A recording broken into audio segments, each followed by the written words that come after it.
ప్రభుత్వం 2014 నుండి 19 దాకా తెలుగుదేశం ప్రభుత్వం అధికారంలో ఉండగా 2017-18లో ఈ టిట్కో హౌసింగ్ ద్వారా అనేక మంది పేద ప్రజలకు ఇండ్లు ఇచ్చే కార్యక్రమంలో చాలా మందికి పట్టాలన్నీ ఇచ్చేది జరిగింది.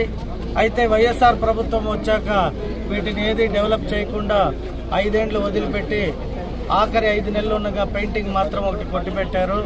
అయితే ఇప్పుడు వచ్చి చూసాము, అన్ని మంచి ఇండ్లుగా ఉన్న వాటిని పాడు చేసి పెట్టారు. వాటినంతా కూడా రివైజ్ చేయమని చెప్పడం జరిగింది. ఇప్పుడు 2000 ఇండ్లు మనం ఇచ్చేకి రెడీగా ఉందని చెప్పారు. వాటన్నిటిని కూడా తక్షణమే ఈ నెల లోపల వాళ్ళకి హ్యాండ్ ఓవర్ చేసే విధంగా రెడీ చేయమని ఆదేశాలు ఇవ్వడం జరిగింది. ఏదైతే 650 ఇండ్లు పెండింగ్ ఉందో వాటికి సంబంధించిన అలాట్ అయిన వాళ్ళంతా కూడా రావడం జరిగింది. వారికి కూడా ఒక హామీ ఇవ్వడం జరిగింది. 2 ఏళ్ల లోపల వాటిని పూర్తి చేసి వాళ్ళకి ఇచ్చే కార్యక్రమం తెలుగుదేశం ప్రభుత్వం నారా చంద్రబాబు నాయుడు గారు తీసుకుంటారనే హామీ ఇవ్వడం జరిగింది.